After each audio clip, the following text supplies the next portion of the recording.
Sebetulnya dalam banyak hal-hal yang keseharian itu lebih prinsip ketimbang ide kita tentang hal-hal besar.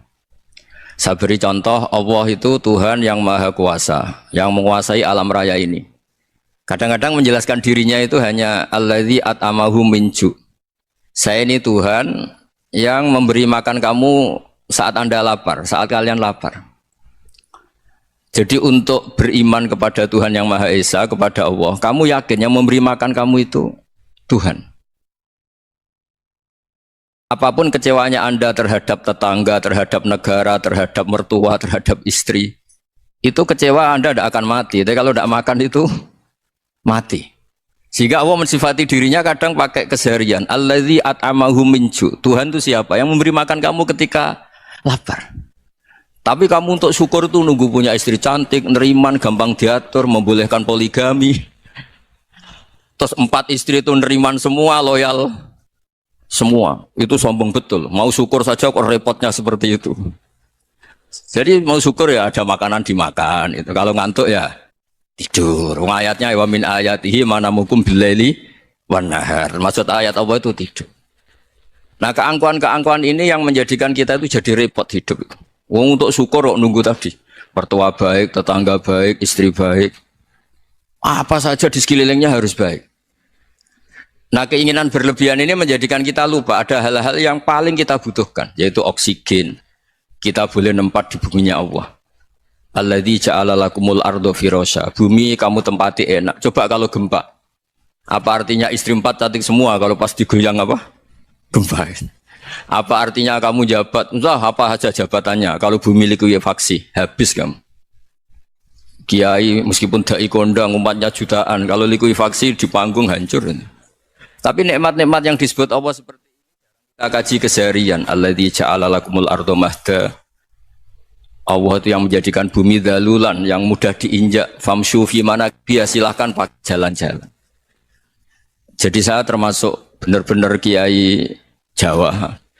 Kalau kerennya Kiai Nusantara atau Kiai Indonesia lah.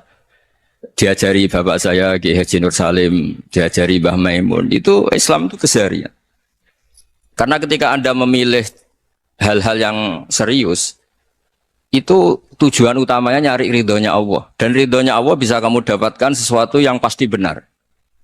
Misalnya dalam sebuah hadis Sahih Muslim disebutkan, Inna woha la yardo anil abdi idha akalal akla fayahmadahu alaiha aw yasroba syarba fayahmadahu alaiha.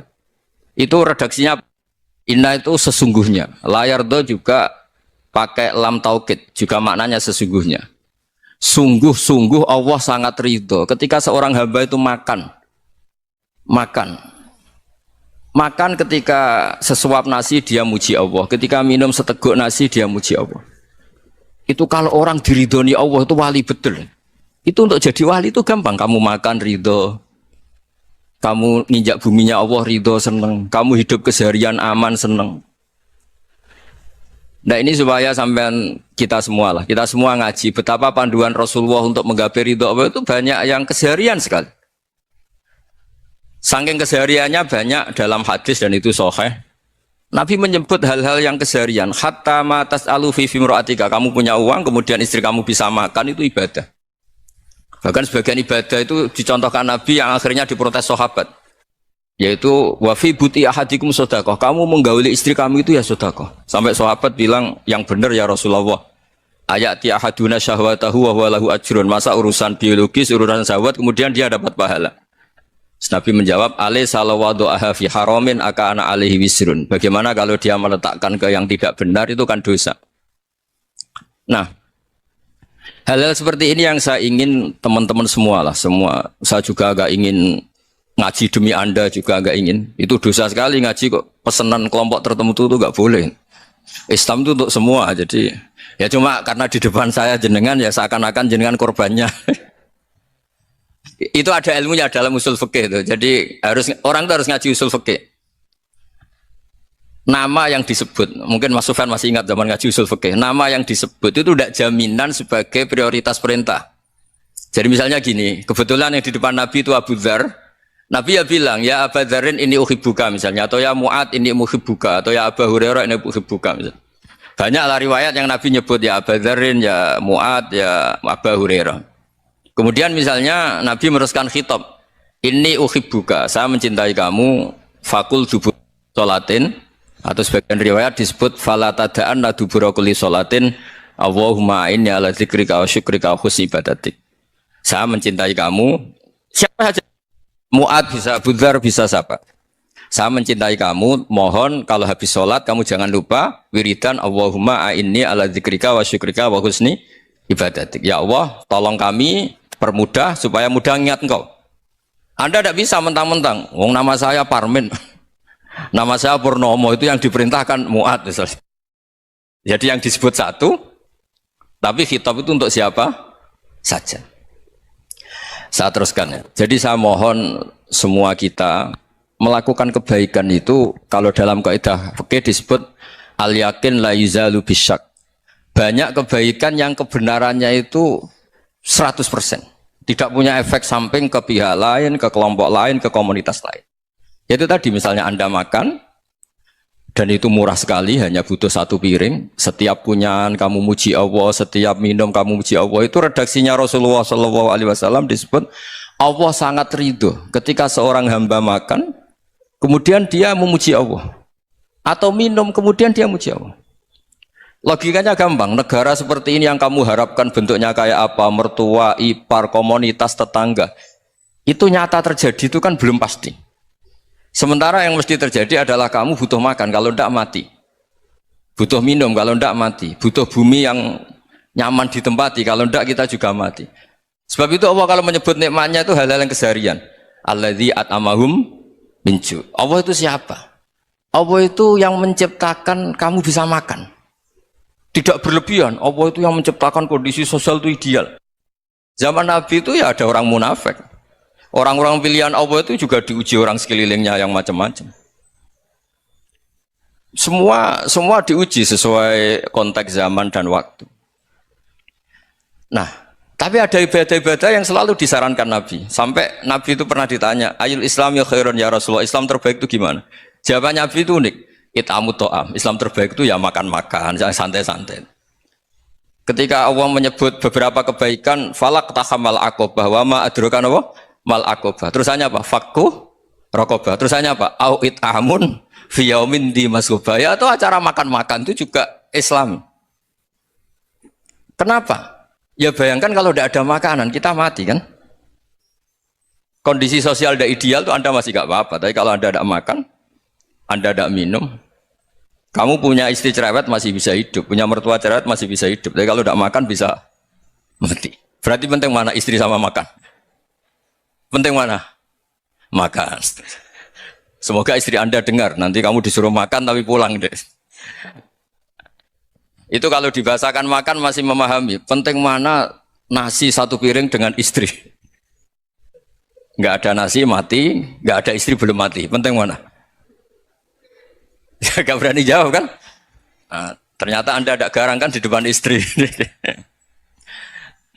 Jadi saya mohon lah, mungkin Mas Sufyan Sauri tadi yang bisa bantulah. Teman-teman tuh ngaji yang keseharian saja. Karena kita nyari ridha Allah itu berdasar firman Allah. Dan firman Allah itu menyebut keseharian itu riang, gampang. Yaitu tadi misalnya wa min ayatihi manamukum billaili wan nahar. Termasuk ayat-ayat Allah itu kamu tidur. Maka dulu itu ada guyonan, ada tokoh Mu'tazilah, kelompok dalam Islam yang berpikir manusia itu bisa menentukan ikhtiarnya sendiri. Karena saya bisa duduk, duduk, ingin berdiri, berdiri. Karena kelompok ini nggak terima kalau semua kehendak Allah, nanti bagaimana kalau semua kehendak Allah kok ada hisab ya, ada sanksi. Lucunya itu dia akhirnya ini cerita ya, mencintai seorang perempuan cantik sekali. Dan itu dia menjadi ahli sunnah itu oleh hal-hal yang sepele. Karena istrinya cantik, ya namanya suami istri hubungan intim. Terus ditanya, Mas masih ingin lagi? Masih. Silahkan diulang lagi. Wah ya tidak bisa. Katanya manusia bisa menentukan yang diinginkan. Itu tobat itu. Itu nggak bisa ditobatkan Mas Sufyan Ats-Tsauri. Orang cantik yang mudah nobatkan orang itu orang cantik. Segampang itu. Akhirnya kita tahu. Makanya kalau dalam kitab Hikam itu disebut Al-akil mayakul madza yaf'alu wa hubi wal ghafil mayakul madza af'al. Orang yang punya akal karena sadar ini wilayah Allah, semua milik Tuhan. Itu dia tiap hari berpikir, besok Allah akan melakukan apa terhadap dunia ini. Kamu merencanakan suatu mau plesir, ternyata gempa. Mau wisata ke Rusia, ternyata perang. Kamu tidak pernah tahu apa yang akan terjadi besok. Wa ma tadri nafsum madza taksibu ghadan. Tapi anda semua kita ini sering punya jadwal permanen. Makanya saya kalau diundang siapa saja, sana takdir. Yang jelas Gus ini acara penting. Ya masih acara penting nak pangeran ngersakno apa piye? Kok ape dadi pangeran? Kamu kok mau jadi Tuhan? Itu kadang ya kiai gitu. Penting Gus acara ini jenengan harus memastikan bisa. Loh kamu itu yang ngajarin tauhid sesuatu itu biadillah kok bilang-bilang apa pasti. Kalau maksa terus tak tobatkan dong kamu kata saya itu. Ya kalau gitu Gus bilang insya Allah. Wah itu hati saya, fisik saya, roh saya sudah bilang insya Allah. Nggak usah kamu latih kata saya. Nah hal-hal tauhid keseharian itu gampang sebetulnya. Wal ghafil yaqulu madza af'al. Tapi orang yang lupa Allah dia setiap hari bilang besok apa? Kita bisa melakukan apa? Seakan-akan dia itu aktor, dia penting, dia subjek permanen, dia. Padahal kita ini hanya objek kehendak Allah Subhanahu wa taala. Karena kita yakin sesuatu yang terjadi di alam raya ini kita tidak bisa apa-apa. Makanya saya sering ngaji, sering bilang saya. Ketika Anda mensifati Allah, Dia yang menghidupkan. Sudah itu tanamkan sehingga ketika kita mati santai saja. Kenapa santai? Allah punya cara menghidupkan kita. Zaman kita hidup juga gak tahu caranya ngelola jantung, ngelola paru-paru. Kamu juga gak tahu ngelola oksigen yang tidak beracun, tidak ngandung polusi. Tahu-tahu hidup. Gak ingin tua ya tahu-tahu tua, gak ingin mati tahu-tahu mati. Selama ini kita hidup juga gak tahu apa sebetulnya. Hanya gaya tok, punya jadwal, punya planning. Kalau kamu bisa menentukan pilihan Anda, pasti Anda istrinya cantik, 4 neriman semua, kona'ah semua. Nyatanya enggak kan? Ada 1 jelek, cerewet. Oh itu kan, nyatanya enggak bisa apa-apa Anda kan? Dan kamu bawa mati lagi. Itu kan, istri Anda juga gitu, punya keinginan, punya suami yang ganteng, yang jabat, yang neriman, yang enggak poligami. Ya enggak kesampaian juga. Kalau kita ngitung tingkat kegagalan kita itu gagal terus. Ya kan?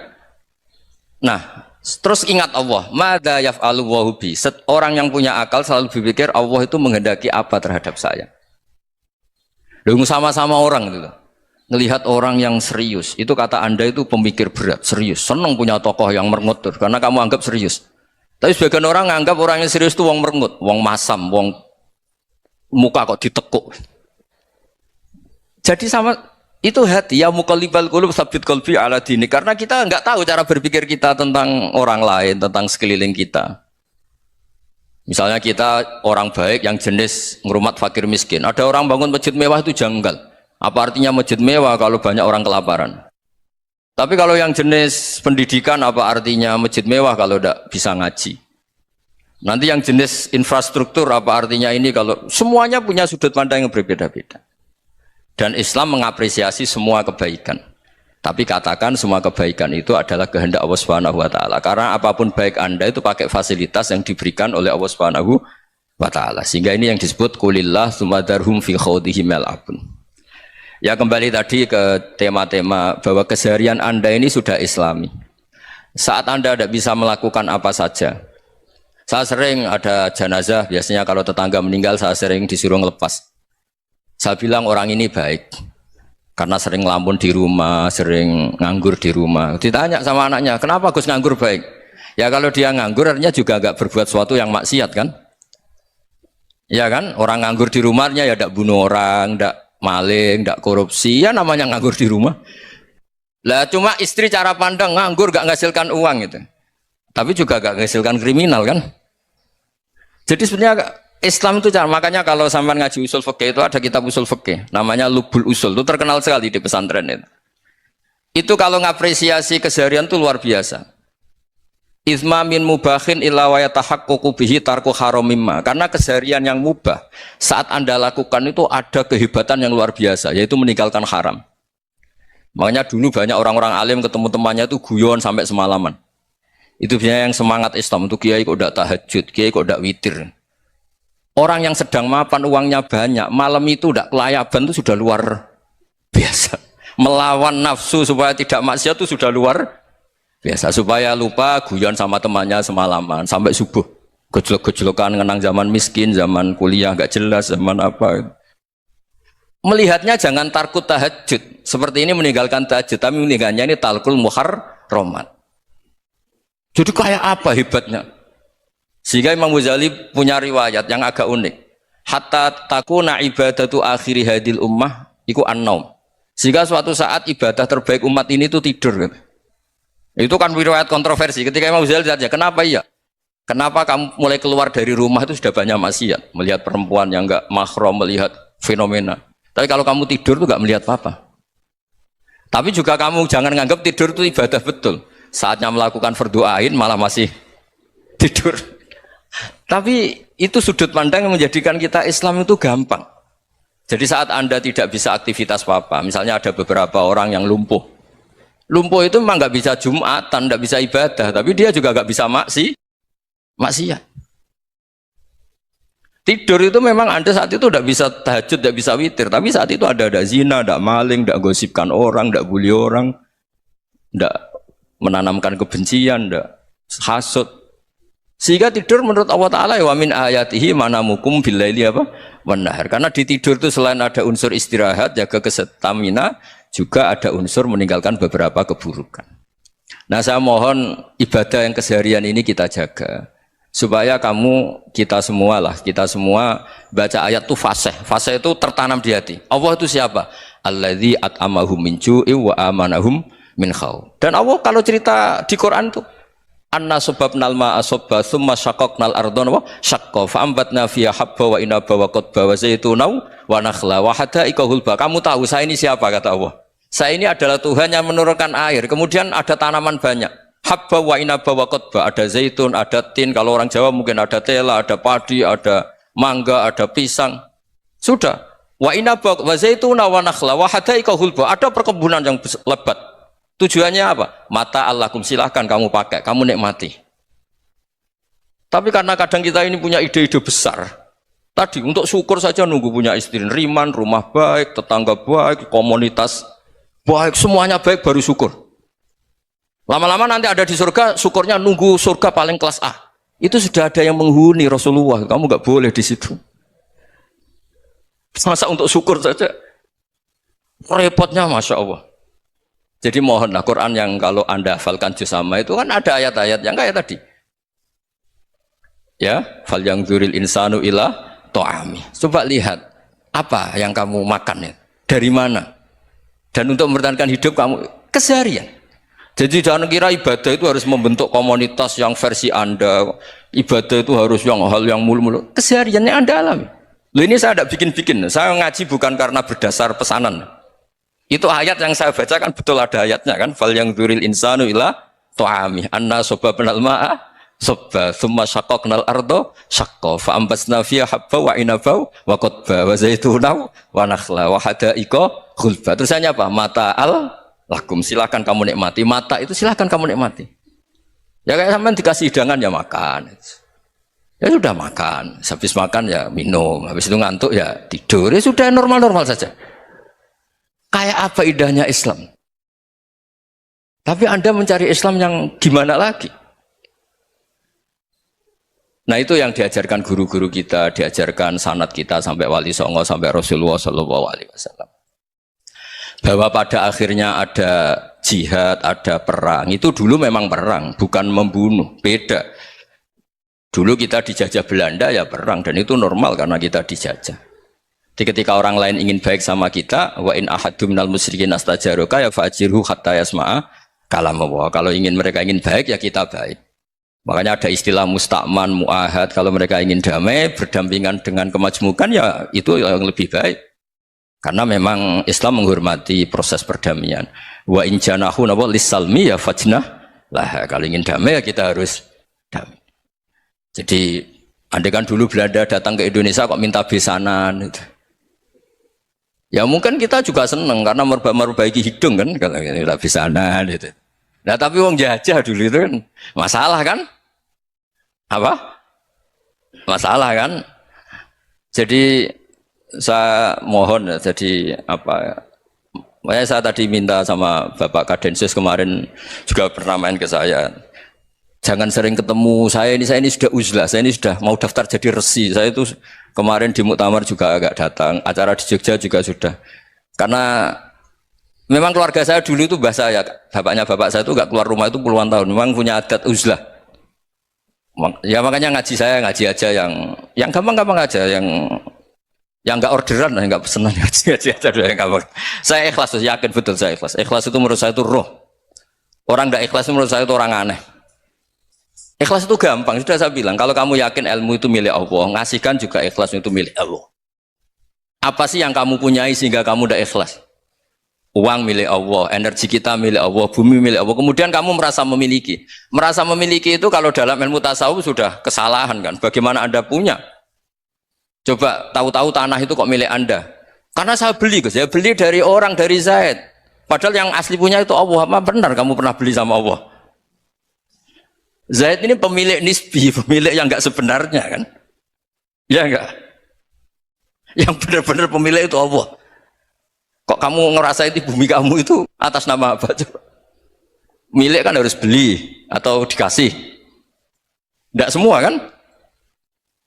Nah, makanya terus famshu fi manakibiha, dan Allah menyebutnya, sudah saya ini yang menciptakan bumi. Waladzi ja'ala lakumul arda dhalulan. Dan Allah menyebutnya sederhana, famshu fi manakibiha, silakan jalan-jalan.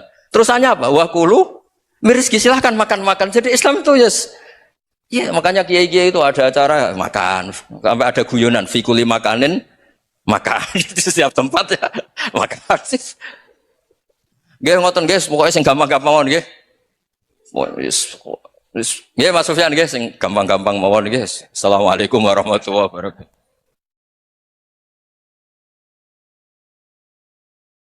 Perasaan saya juga seluruh ulama di dunia. Saya ulang lagi, perasaan saya juga seluruh ulama di dunia. Bahwa Islam masuk itu macam-macam sebabnya. Dulu kita tahu, kita sebagai warga Indonesia, Islam masuk itu ya dibawa orang yang agak kedunian, ya kayak jenengan lah kira-kira gitu. Ya kayak mbak-mbak ini, ya agak-agak mata duitan gitu. Karena kita tahu rata-rata ahli sejarah mengatakan Islam di Indonesia dibawa kiai apa pedagang. Pedagang tuh nyari uang apa nyari dakwah kira-kira.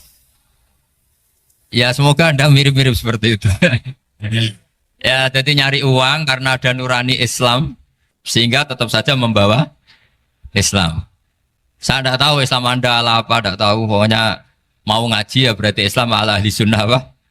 Wal jamaah. Jadi ini penting saya utarakan bahwa Islam itu agama yang mudah difahami sehingga dibawa pedagang saja ya kasil gitu. Dibawa orang yang kedonyan enggak jenengan juga kasil gitu. Dibawa orang baik ya kasil, dibawa orang broken juga kasil. Ini penting saya utarakan karena saya ngaji di mana-mana bilang ciri utama kebenaran absolut adalah kebenaran yang bahkan orang nggak benar saja bisa bawa.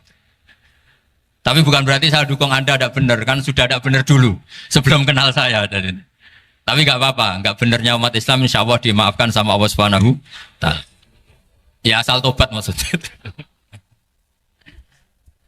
Nggak, ini saya beri satu konstruksi pikiran yang saya sering utarakan di ngaji saya. Sampai sekarang saya coba saat tes ini kan di kampus ya, di apa bacanya ini Kim apa ini? Kim University yang global leader apa in the world itu. Ini keren lah. Jadi acara ilmiah kita ditakdir di gedung apa? Kampus, gedung universitas di begini. Kalau 1 ditambah 1 2 itu namanya hakikat. Ciri utama hakikat adalah siapapun akan menerima. Saya sekarang tanya sama Anda, kira-kira 1 tambah 1 2 itu musuh Anda pun mengatakan 2 apa tidak? Ya. Pekerja Korea ya bilang 2, rektor Al-Azhar juga bilang 2. Kamu yang sekarang sedang mungkin sebagian broken sama istri juga bilang 2. Istri kamu yang mangkal sama kamu juga bilang 2. Yang cemburu ya bilang 2, yang dicemburuin juga bilang 2. Karena begitu mudah kebenaran absolut diterima oleh siapa saja. Begitu juga eksistensi Allah sebagai Tuhan. Itu mudah diterima oleh siapa saja. Sehingga pembawanya tidak perlu seorang kiai atau gus atau mubalek atau ketua muin, tidak. Cukup karyawan pekerja Korea. Karena kebenaran absolut itu kebenaran yang mutlak. Siapa saja yang waras pasti ngakui. Kira-kira orang yang berpikir sehat pasti berpikir begini, ini yang diajarkan Quran. Bumi ini kadung wujud, sudah wujud kadung wujud, punya eksistensi. Mungkin nggak sesuatu yang wujud kemudian disebabkan oleh sesuatu yang nihilisme, yang tidak ada. Mungkin enggak? Enggak mungkin. Yang namanya penyebab itu harus sesuatu yang wujud. Di mana-mana penyebab itu harus punya eksistensi. Karena langit dan bumi ini kadung wujud, pasti penyebabnya adalah wujud. Karena wujud penyebab harus bersifat super. Lah bersifat super ini oleh ulama dikatakan wajibil wujud. Itu akal siapa saja akan terima. Cuma kemudian setelah nerima itu orang macam-macam cara berpikir. Mungkin orang Jawa dulu bilang itu Sahyang Widi. Kalau orang sini mungkin bilang apa itu? Dewa atau apa ya? Enggak tahu saya itu. Karena itu yang teman sampean, enggak teman saya itu. Tapi yang jelas begini, ini konstruksi ini harus kita jaga. Nanti saya bacakan teks hadisnya. Kebenaran sejati ciri utamanya adalah ada absolutisme, ada kebenaran mutlak. Ciri utama kebenaran mutlak adalah diakui bahkan oleh siapa saja, termasuk oleh orang fasik. Orang fasik itu orang nggak benar. Misalnya ada imam masjid besar Istiqlal, ditanya 1 tambah 1 bilang apa? 2. Nanti kira-kira yang lonte juga bilang apa? 2. KPK juga bilang koruptornya yang ditangkap 2. Nah, eksistensi Allah sebagai Tuhan ini kebenaran yang absolut. Maka agama ini juga boleh diterima oleh siapa saja, termasuk oleh orang fasik, orang nggak jelas. Ini penting saya utarakan karena sekarang marak kelompok yang mengatakan orang Islam kalau zina menjadi tidak muslim, orang Islam kalau korupsi menjadi tidak muslim. Salah sedikit tahlilan jadi kafir, percaya wasilah jadi itu tidak benar seperti itu. Karena kebenaran eksistensi itu kebenaran yang nggak bisa diganggu gugat. Seperti Anda ini kan warga Indonesia. KPK ya warga Indonesia, koruptornya juga warga. Apa setelah dia korupsi lalu tidak warga Indonesia? Tetap warga. Orang yang meyakini kalimat tauhid setelah dia salah, apa terus tidak tauhid? Kan tetap ya. Maka dia tetap Ini penting saya utarakan. Kalau seorang warga Indonesia yang koruptor, yang macam-macam saja tetap warga Indonesia, padahal banyak kesalahan. Karena status warga Indonesia adalah status yang permanen. Begitu juga status muslim adalah permanen bagi siapa saja yang melafadzkan la ilaha illallah Muhammadur Rasulullah. Kita tidak bisa mengkafir-kafir mereka. Itu juga yang sering dipesankan dan jadi ciri khas ulama ahli sunnah wal jamaah, tidak mengkafirkan orang Islam meskipun melakukan dosa besar. Soal dia salah nanti masuk neraka ya silakan saja, saya ada ikut, paham ya? Sampai bisa mencoba. Tapi tetap saja dia muslim. Analoginya tadi. Analoginya gampang sekali tadi. Orang Indonesia yang salah itu tidak akan merubah statusnya sebagai warga Indonesia. Karena ya memang dia berstatus warga Indonesia. Orang Islam yang sudah melafadzkan syahadat maka menjadi muslim. Saya di mana-mana berkampanye, berfatwa. Orang kafir yang 70 tahun kafir, sekali melafadzkan kalimat tauhid, itu menjadi muslim apa tetap kafir? Muslim. Masa kita yang Islam terus, yang kalimat tahlil la ilaha illallah, kemudian menjadi kafir karena kalimat itu? Itu faham aneh apa aneh? Wong yang kafir saja menjadi muslim karena kalimat tauhid, yang Islam menjadi kafir juga karena kalimat. Ini ngajak apa-apaan? Ya ngajak goblok-goblokan, kira-kira kan gitu. Ini penting saya utarakan karena ini penting. Nah, setelah kamu yakin tauhid, ciri utama tauhid itu apa? Menstatuskan sesuatu sebagaimana hakikatnya. Misalnya bumi Korea, ini statusnya tetap buminya Allah. Maka dari awal saya husnudzon sekali sama Allah Subhanahu wa taala bahwa suatu saat di bumi mana saja itu ada tahlil. Enggak ngira kan ada ateis di sini, bumi ateis kemudian ada tahlil. Ada sakduna, ada macam-macam. Karena kita ketika sholat, makanya saya tadi janji akan memaknai kalimat-kalimat yang sering Anda baca ketika sholat. Di sholat saat ada itidal ngendikan apa? Rabbana lakal hamdu, ayo dibaca. Mil'us samawati wa mil'ul ardi wa mil'u ma syi'ta min syai'im ba'du. Sama nani secara tradisi pesantren Robbana do pangeran kita laka iku kaduwe panjenengan alhamdulillah segala puji. Engkau punya segala puji. Mil'us samawati yang pujian itu memenuhi langit. Tentu langit itu penuh dengan pujian. Semua malaikat bertasbih bertahmid. Karena malaikat tidak ada yang kerja di pabrik itu tasbih terus gitu. Gak ada yang nyari uang, gak ada yang cari won ya. Apa won ya kalau bahasa? Kalau di sini nggak kiainya aja nyari uang. Terusannya apa? Wamilul ardi dan pujian itu memenuhi bumi. Korea termasuk bumi Allah apa enggak? Jadi saya sudah menduga suatu saat Korea itu ya penuh dengan pujian.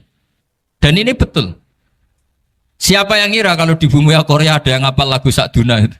Itu lagu kesayangan guru kita semua Kiai Haji Maimun Zubair. Gak ada yang ngira. Siapa yang ngira kalau di sini ada ngaji seperti ini? Di Rusia juga sama. Uni Soviet itu negara ateis. Tapi lama-lama pecah karena glasnost itu dan perestorika itu. Kemudian menjadi pecahan-pecahan negara muslim. Ada Uzbekistan, Tajikistan, Ceknya. Semuanya menjadi negara apa? Muslim. Karena dari awal lakal hamdu mil'us samawati wa mil'ul ardi. Dan pujian itu pasti memenuhi langit, juga memenuhi bumi. Kalau Anda baca itu di Indonesia, mungkin wajar. Di Indonesia banyak acara-acara seperti ini. Tapi kalau di Korea, ternyata benar. Dan Anda ini kalian semua termasuk pembuktian benarnya wamilul ardi. Keren kan teman? Oh keren sekali, bukan sekedar keren, keren sekali. Makanya saya jarang diundang pengajian mau, tapi diundang di Korea mau. Tapi saya ada niat datang undangan, memang saya ingin datang. Jadi, ya karena itu. Ini bentuk penghormatan saya. Bentuk penghormatan saya bahwa pada akhirnya benar-benar lakal hamdu mil'us samawati wa mil'ul ardi. Jadi Anda tidak perlu pesimis, dulu Indonesia juga seperti itu. Banyak Buddha, Hindu, macam-macam ateisme. Kemudian berkatnya para ulama sekarang jadi negara yang mayoritas Muslim. Korea, barokahnya orang-orang kedonyan seperti ini banyak Islam itu. Enggak apa-apa. Karena sebagian agama Islam, sebagian sejarah ditulis di bawah pedagang-pedagang Gujarat. Kira-kira orang Gujarat ke Indonesia dulu yang namanya pedagang cari apa? Uang. Tapi namanya orang Islam hatinya tetap adanya tauhid. Nyari uang ya tetap sambil dakwah. Kalau yang ke Korea langsung kiai mungkin tidak seramai ini Islam. Karena kalau kiai datang langsung dicurigai jadi misionaris. Jadi ribet malah. Tapi kalau sampean nggak ada yang curiga. Namanya pekerja, pekerja saja nyari uang. Dan itu memang fakta. Cuma kadang ya sadar terus ya bagus lah seperti itu. Nggak apa-apa. Maksud saya ini saya memberi support, memberi tasjek bahwa Allah itu luar biasa. Jadi kalau ingin menyebarkan agamanya macam-macam. Kadang kiai tidak bisa mengislamkan orang, itu anak-anak mahasiswa pacaran, itu banyak yang pacarnya itu masuk Islam. Tapi sampean jangan bilang pacaran halal, ya tidak pernah halal. Tapi Allah kalau menghendaki memberi hidayah itu jalannya macam-macam. Ada yang lewat kerja, coba yang bayangkan ada tahlilan di Korea itu semua kiai tidak pernah bayangkan. Tapi setelah banyak pekerja di sini, kemudian mereka insaf atau sedang insaf, tidak tahu ini. Sampai kapan insafnya juga tidak tahu. Tapi yang jelas ini hebat. Ini apa? Hebat. Tahu-tahu ya seperti ini. Makanya iman saja Rabbana lakal hamdu mil'us samawati wa mil'ul ardi. Masih ditambahi wa mil'u ma syi'ta min syai'in ba'du. Karena Allah itu zat yang tidak terperikan, zat yang tidak terbatasi. Maka pujian di langit dan bumi ini masih kurang. Masih ada apa saja yang nanti akan dipenuhi oleh pujian kepada Allah Subhanahu wa ta'ala. Wa mil'u ma syi'ta min syai'in ba'du. Dan pujian kepada Engkau ya Allah akan memenuhi semua ruangan yang Engkau kehendaki. Mungkin suatu saat negara-negara yang sekarang yang paling minim Islam itu di Amerika Selatan, kayak di Argentina dan sebagainya, itu nanti suatu saat juga penuh dengan pujian, karena tetap Rabbana lakal hamdu mil'us samawati wa mil'ul ardi wa mil'u ma syi'ta min syai'in ba'd. Saya di Jogja setiap akhir ngaji saya ajarin wiridan. Mungkin wiridan ini tidak asing bagi jenengan karena sering saya baca subhanallah wa bihamdihi adada khalqihi wa ridho nafsihi wa zinata arsyihi wa midada kalimat. Bahwa kita memuji Allah itu adada khalqi, sesuai jumlah makhluk Allah. Semua makhluk Allah meskipun kelihatannya mengecewakan, ini semuanya memuji sama Allah Subhanahu wa taala. Meskipun kadang kita kecewa, kadang kita tidak cocok. Coba barokahnya Anda ini agak-agak kecewa gitu dengan Indonesia karena nggak menyediakan lapangan kerja untuk Anda. Tapi ya nggak kecewa-kecewa amat ya, agak-agak saja. Karena Anda tetap semua mencintai Indonesia. Gara-gara agak-agak kecewa cari negara lain. Akhirnya di Korea, ada yang di Jerman, ada di Inggris. Tapi bawaan pernah ngaji di musola, Islam ini ke bawah. Sehingga karena Islam ini ke bawah, tahu-tahu ada komunitas yang memikirkan Islam. Umumnya orang mikir Islam itu ya bikin masjid. Kalau di Korea unik, nyewa apa? Nyewa gedung untuk masjid. Itu kalau diceritakan di Indonesia aneh. Ini masjid sewaan. Masjid. Tapi kalau di sini lazim, karena kalau beli mahal ya cukup sewa. Saya tidak tahu kalau dalam terminologi agama tempat Anda sujud ini nanti jadi saksi di akhirat. Itu yang permanen apa yang sewaan tidak tahu. Jadi nanti bumi ini tanya, ya saya ya Allah pernah dipakai sujud, tapi setelah 1 tahun nggak kuat menambah lagi. Makanya saya dukung tadi yang ada gerakan masjid apa. Sebenarnya permanen nggak permanen itu tetap bagus, tidak usah memaksakan. yang jelas saya sudah ikut nyumbang lelang tadi, dan saya berharap uang itu benar-benar untuk masjid. Kalau untuk tamirnya juga gak apa-apa, yang penting untuk menghidupi masjid. Saya juga termasuk kiai yang gak suka kalau hukum itu terlalu fanatik. Misalnya uang ini untuk masjid, kemudian imamnya diterlantarkan. Karena alasannya ini untuk masjid. Imam kan gak masjid. Nah ini kalau imamnya gak diservis, kemudian mutung terus pulang ke Indonesia. Ini jadi masalah. Tapi saya juga gak suka kalau ada negara gitu. Betul-betul saya gak suka. Yang imamnya itu terlalu diservis. Ini buruk sekali kan. Pernah ada anekdot, ini anekdot tapi nyata. Ada negara yang sangat sehat, ya. Islamnya sangat sehat. Itu imamnya 1 bulan tuh digaji 70 juta. Kira-kira 70 juta dibagi 1 hari berapa? 5 sholat ya? 5 kali 30 berapa? Kira-kira saja. 150. Berarti per sholat dapat berapa ya? Kira-kira. Kan biasa potong gaji kalau berapa kira-kira? Singkat cerita, si kiai dari luar negeri tadi cerita apa Indonesia? Kiainya miskin-miskin, datang ke masjid kan kadang pakai ontel, adzan sendiri, qomat sendiri, sholat sendiri kadang. Itu nasib orang-orang Sragen dan Salatiga sebagian. Itu yang lapor karena mereka itu. Kalau Rembang insya Allah enggak. Tapi ada semuanya Salatiga, sebagian begitu. Itu yang cerita kiainya, bukan ini bukan hoax. Memang kiainya cerita.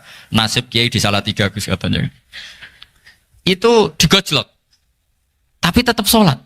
Sehingga cerita orang tadi cerita, imamnya di sana naiknya Mercy, muadzinnya pakai BMW. Itu tetangga sebelah Indonesia banyak yang fasilitas imam seperti itu. Karena gajinya sampai 70 juta. Setelah dia cerita bangga karena negaranya mengapresiasi imam sholat, sama kiai Indonesia dia omongin gini, makanya kamu sholat terus, takut potong gaji ya. Gitu. Itu kagetnya bukan main dia.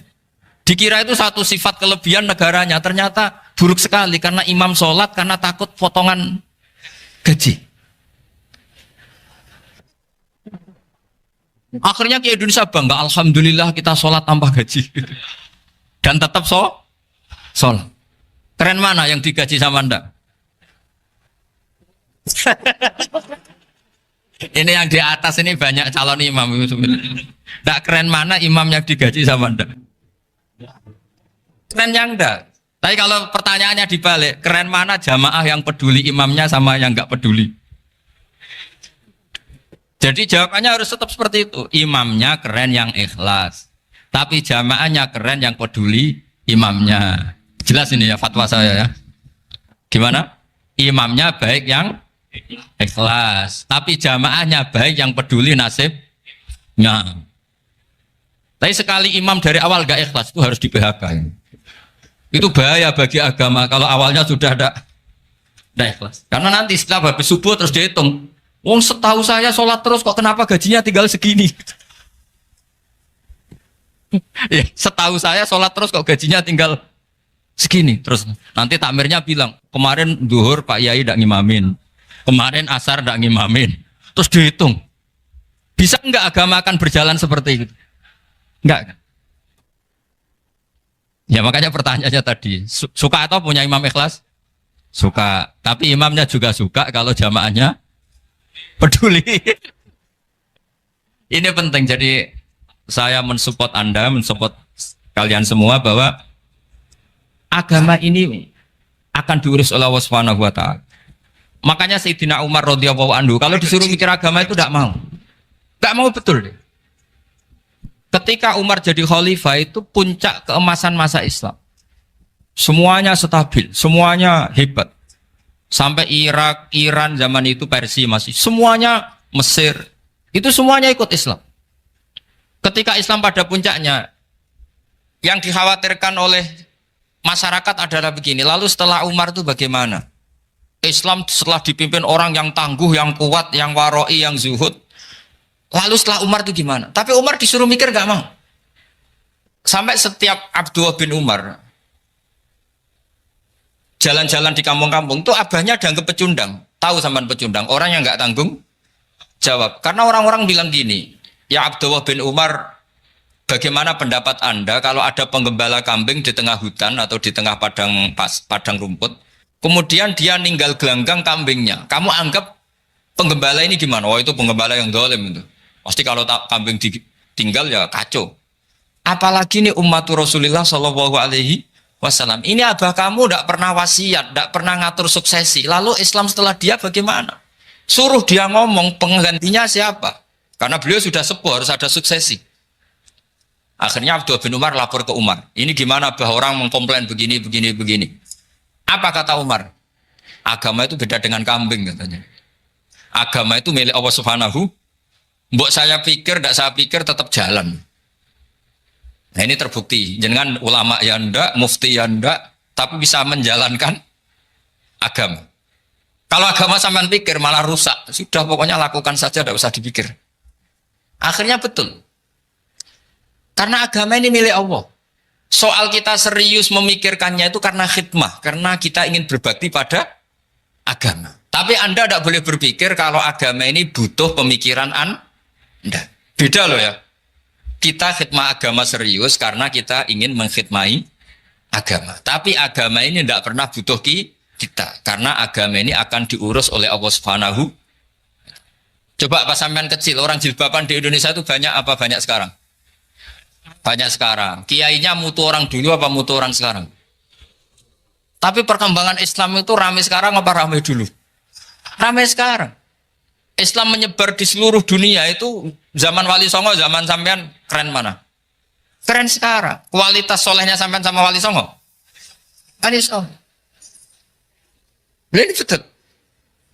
Karena agama ini diurus oleh Allah Subhanahu wa taala. Maka kata Sayyidina Umar, agama ini innallaha ta'ala yahfadzu dinah. Innallaha ta'ala la yudhi'u khilafatahu wala dinah. Allah itu tidak akan menyia-nyiakan agamanya. Ini terbukti. Agama ini pernah dipimpin orang terbaik di dunia, yaitu Rasulullah Shallallahu Alaihi Wasallam. Ketika beliau intakola ila rofiqil ala, ketika beliau pindah ke alam sana, diteruskan oleh sahabat yang tentu jauh di bawah Rasulullah. Diteruskan tabiin, diteruskan para wali songo, diteruskan sayang sampean yang jauh di bawah wali songo, sejauh-jauhnya. Tapi agama jalan sampai Korea. Agama jalan sampai apa? Dulu wali songo itu hanya sampai Mojokerto, sampai Tulungagung. Di bawah sampean, Kelayaban sampai mana ini? Korea. Coba kalau Allah tidak ngurus, nggak bisa. Yang gerakkan hatinya sampean peduli sama masjid siapa? Allah Subhanahu wa taala. Yang menggerakkan hati sampean peduli sama agama siapa? Tapi yang menggerakkan sampean ke Korea apa? Uang kan?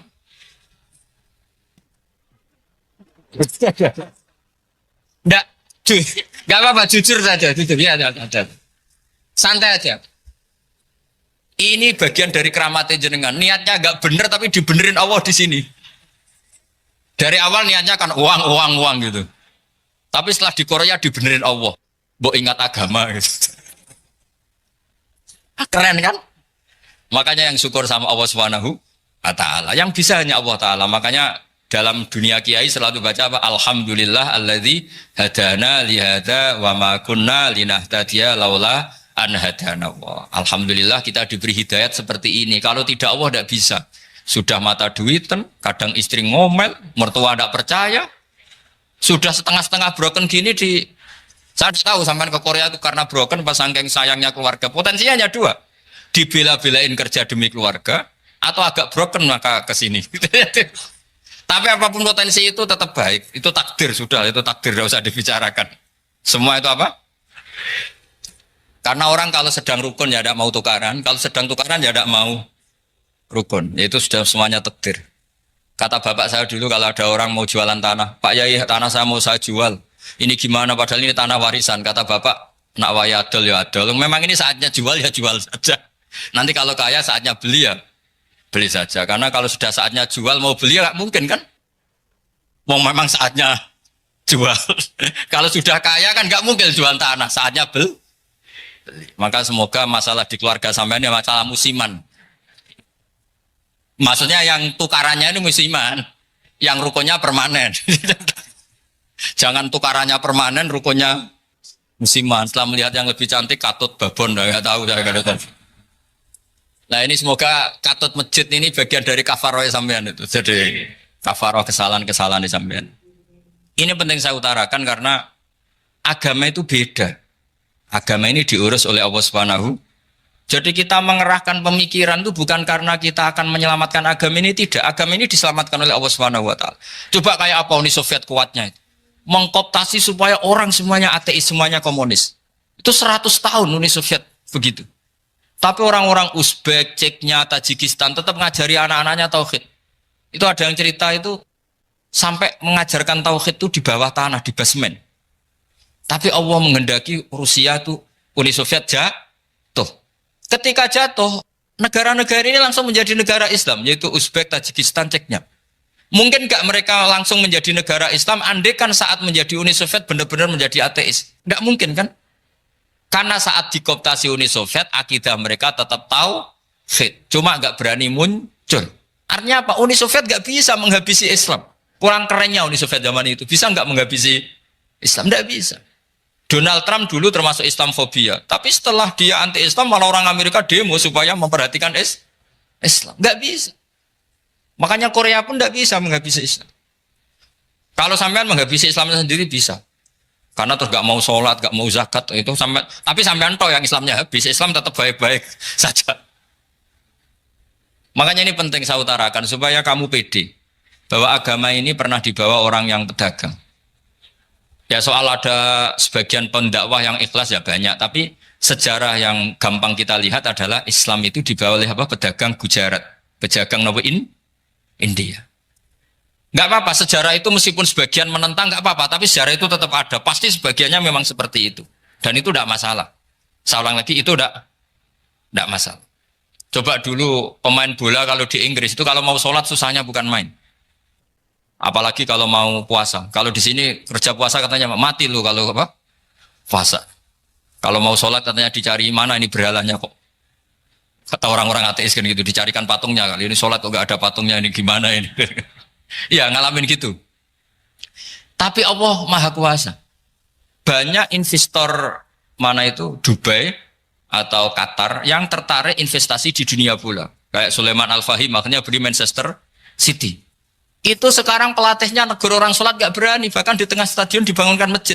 Kalau sampean daftar jadi muadzin bisa. Apa nyanyi Sakduna di sana juga bisa. Dulu Aljazair bencinya bukan main. Apa Perancis sama orang Islam itu bencinya bukan main.